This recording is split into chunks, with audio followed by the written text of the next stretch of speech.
जैसे जैसे नीट और जेईई एग्ज़ाम्स की जो डेट्स है वो नज़दीक आ रही हैं, स्टूडेंट्स के बीच में जो टेंशन है वो बढ़ती जा रही है कि क्या उनका एग्ज़ाम पोस्टपोन होगा या नहीं होगा।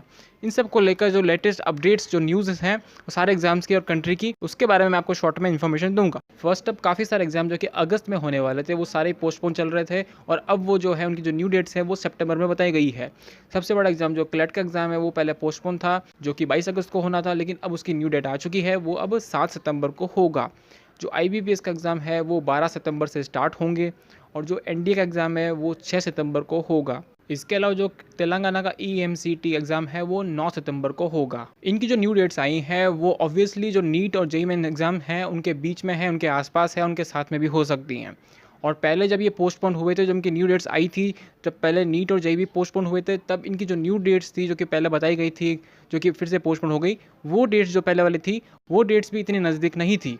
तो हो सकता है कि जो नीट और जेईई एग्ज़ाम्स हैं गवर्नमेंट सोच रही हो कि इस टाइम पर ना हो पाए। और मैंने आपसे पहले भी बोला था कि देखिए, गवर्नमेंट का एक एकेडमिक जो है शेड्यूल होता है, एग्ज़ाम कराने का शेड्यूल होता है कि इस शेड्यूल में आपका एग्ज़ाम होगा।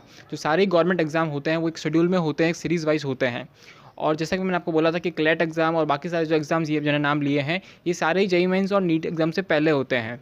और अभी तक जब ये पोस्टपोन हो रहे थे, इनकी जो न्यू डेट्स थी वो जेईई मेंस और नीट से पहले ही आ रही थी। तो अब मज़े की बात ये है कि इनकी जो डेट्स है वो अनाउंस कर दी गई हैं, लेकिन अभी नीट और जेईई एग्ज़ाम के ऊपर कोई भी क्लैरिफिकेशन नहीं दिया गया है, और ना ही कोई मिनिस्टर की तरफ से कोई मैसेज आया है, ना ही एनटीए की तरफ से कोई मैसेज आया है कि एग्ज़ाम जो है वो पोस्टपोन हो सकता है। और उसी बीच अगर हम देखें कि जो एग्ज़ाम अगस्त के लास्ट वीक तक होने हैं वो लगभग सारे या तो पोस्टपोन हो रहे हैं या फिर उनकी जो न्यू डेट्स है वो अनाउंस होती जा रही हैं।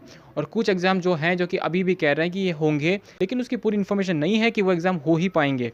जो कर्नाटका का एग्ज़ाम है कॉमेट के, उसके ऊपर बड़ी समस्या आ चुकी है।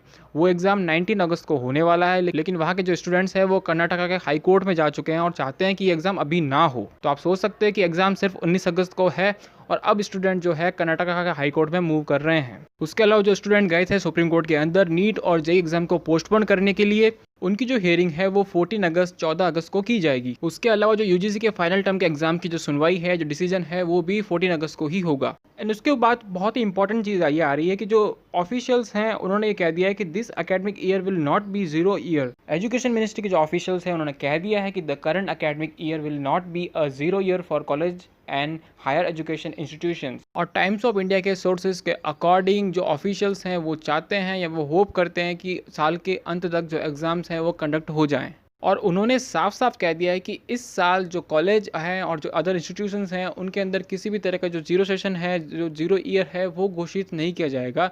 इसका मतलब ये है कि जो एडमिशन की प्रक्रिया है, प्रोसेस है, वो भी पूरा किया जाएगा। इसका मतलब आपको टेंशन नहीं लेनी चाहिए कि नीट और जेईई एग्ज़ाम जो है पोस्टपोन के चक्कर में कैंसिल भी हो सकते हैं। वो एग्ज़ाम कैंसिल नहीं होंगे, ये गवर्नमेंट पूरी तरह से सोचकर बैठी है। और जो एचआरडी मिनिस्टर हैं रमेश पोखरियाल, उन्होंने साफ साफ कहा है कि अभी उनके पास कोई डेट नहीं है स्कूल और कॉलेजेस को रीओपन करने के लिए। सो अब इन सबको देखते हुए आगे आपका एग्ज़ाम के लिए क्या कुछ हो सकता है। देखिए, इसको लेकर दो बातें हो सकती हैं।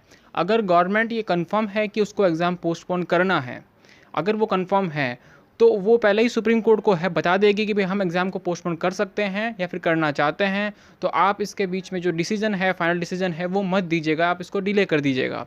तो हो सकता है कि सुप्रीम कोर्ट जो है वो ये कह दे कि हम जो है गवर्नमेंट के ऊपर छोड़ रहे हैं, या फिर हमने गवर्नमेंट से कुछ इन्फॉर्मेशन मांगी है और इसके लिए वो 1 हफ्ते का डिले कर सकते हैं। और अगर गवर्नमेंट एग्जाम को करवाना चाहती है, पोस्टपोन नहीं करना चाहती है, उसके लिए भी सुप्रीम कोर्ट जो है गवर्नमेंट को टाइम देगा कि गवर्नमेंट जो है अपना जो पक्ष है वो भी रखे सुप्रीम कोर्ट के अंदर। सो उसके लिए भी थोड़ा डिले हो सकता है, लेकिन ज़्यादा डिले के यहाँ पर चांसेस नहीं है, बिकॉज जो जेईई मेंस हैं वो 1 सितंबर से स्टार्ट हैं। तो उससे पहले पहले जो सुनवाई है उसको पूरा करना इंपॉर्टेंट है, बिकॉज अगर इससे आगे जाती है तो सुनवाई के चक्कर में हो सकता है कि एग्ज़ाम जो है वो पोस्टपोन करना पड़े। अब आपके मन में डाउट होगा कि क्लैट का एग्ज़ाम तो पोस्टपोन हुआ, लेकिन 7 सितंबर को हो रहा है, तो फिर नीट और जेईई एग्ज़ाम क्यों ना हो। आपको मालूम होना चाहिए कि नीट और जेईई के जो स्टूडेंट्स हैं वो 10 लाख से ज़्यादा हैं, लेकिन क्लैट के एग्ज़ाम के जो स्टूडेंट्स हैं वो 1 लाख से कम हैं।